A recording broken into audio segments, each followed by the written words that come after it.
Hi, I'm Joni Patry, and welcome to my YouTube channel. Well, today I want to talk about Mars. You know, Mars, I'm always saying, it is the one that directs the energy.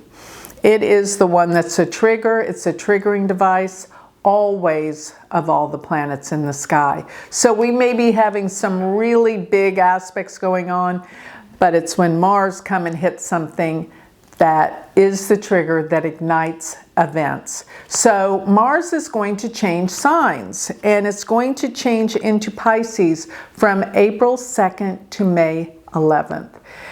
And I think it's going to be a lot less violent in this sign because it's ruled by Jupiter, Pisces is. I think it's going to be easier, it's going to be better, but not till we get past this Mars-Saturn conjunction. They all come together in Pisces.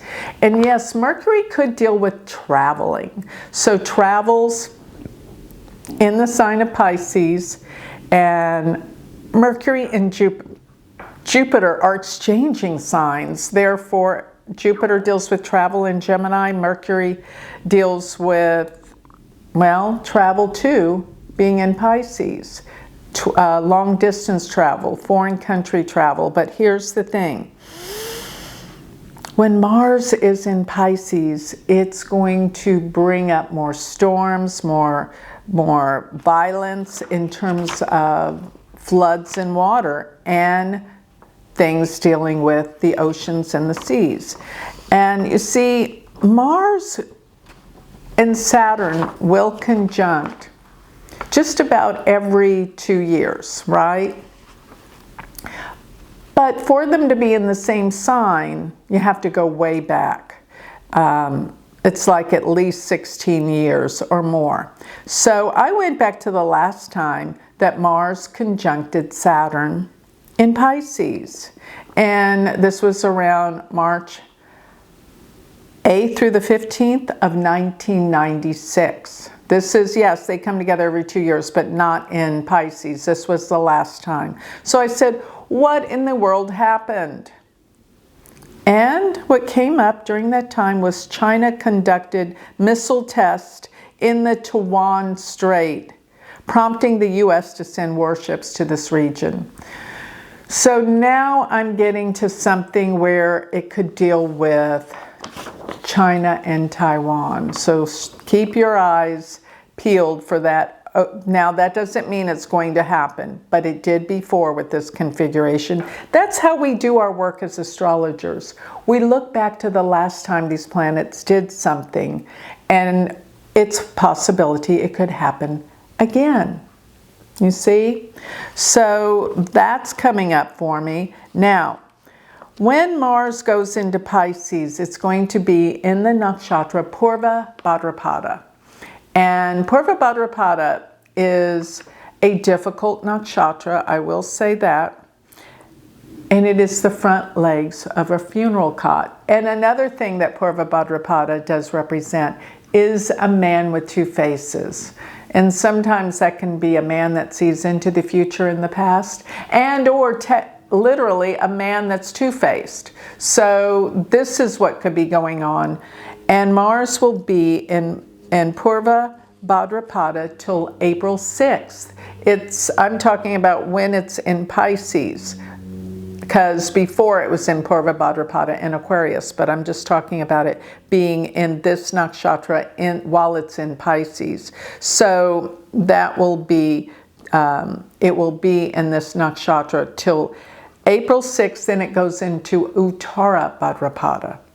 Both Bhadrapadas deal with the Purva means former, Uttara means latter. So former legs of the funeral cot with Purva Bhadrapada, the latter legs, the hind end legs of the funeral cot is Uttara Bhadrapada. And these are nakshatras that deal with endings, therefore death.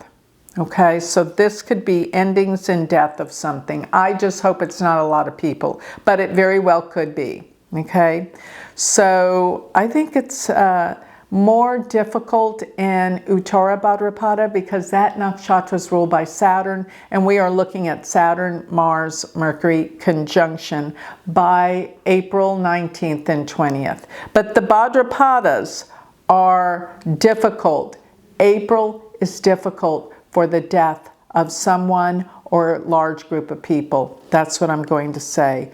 And then by April 23rd, things will lighten up tremendously, because then Mars will go into Revati, which will be a breath of fresh air after the Bhadrapadas. It's heavy, it's dark, it's death-inflicting, it's depressing, and it deals with a lot of floods and problems. But as it goes into Revati,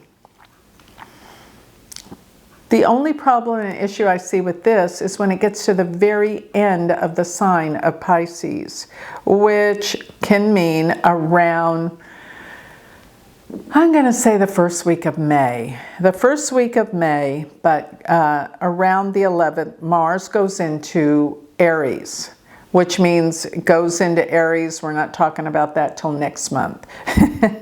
And then it will go into the nakshatra. When it goes into 0 degrees of Aries, it also enters into a new nakshatra, Ashwini.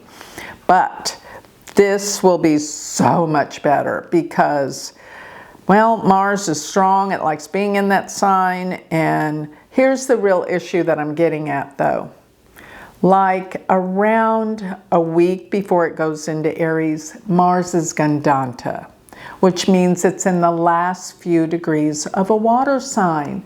And when it does that, that does create floods and violence, dealing with storms and water, okay?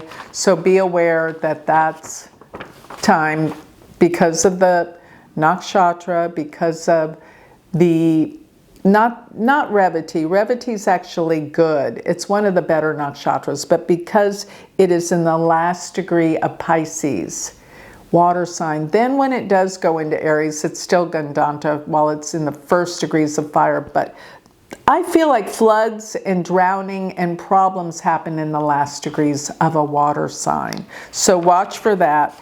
And talking about Mars being in Pisces from April 2nd to May 11th, it's going to be also about bringing up a lot of issues once again around beliefs, because Pisces is that sign that rules belief systems, how we believe, what we believe in. And it will bring up a lot of insane beliefs, and there's a lot of them out there. They've been out here for centuries with the religious beliefs, people telling that God wants to punish people. That's crazy. God is not out to punish people. People are. You cannot put negative personality traits on God that people have. That is exactly what these religions teach.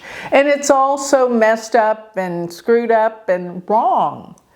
People need to wake up. With Mars being in Pisces, it's going to bring that to the surface and say, hey, look at these crazy beliefs that people have been believing in their whole life. And some people will wake up, some won't, because people are definitely more comfortable not changing. They don't want to change. Therefore, they stay stuck in their ruts and their life doesn't change because they can't see outside of themselves. But people have to want to change. There is huge opportunity for people to change their lives, to have a better life, to have freedom. Like I keep saying, this is a month that's going to bring freedom, a new opening, a new awareness. This is hot. And empowerment. Saturn and Mars coming together is very, very difficult.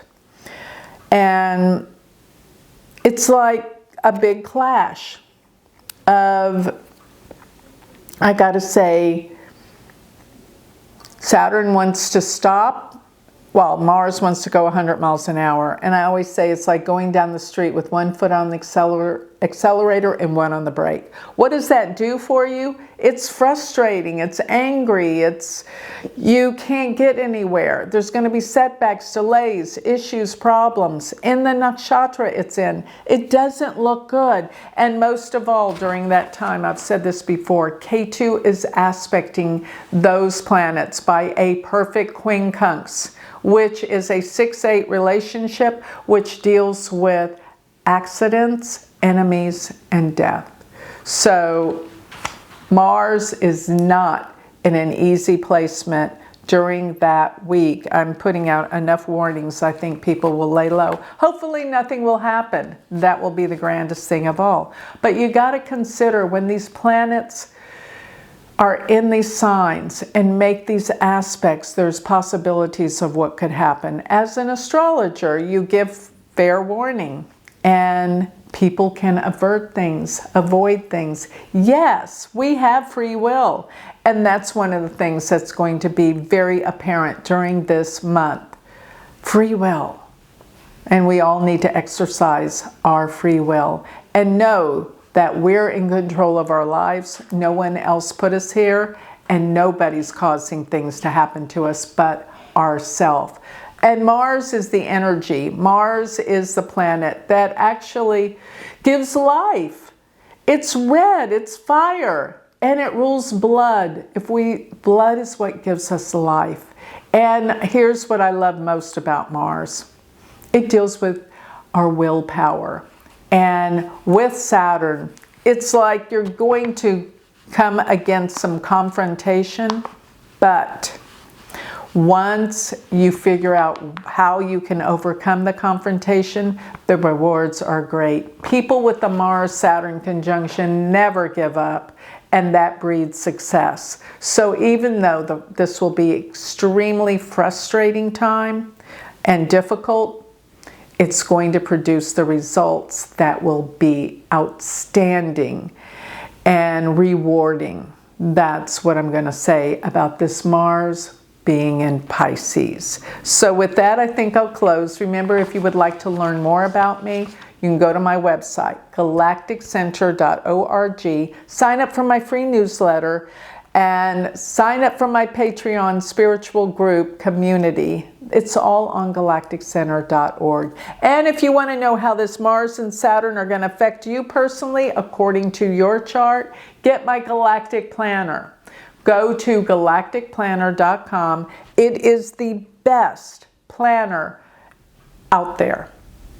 It is, we are changing it up. You're going to be amazed with the advances that we are making. It's all to help you with your choices day in to day out, using the planets as your guidance. And if you want to learn with me, go to my university website.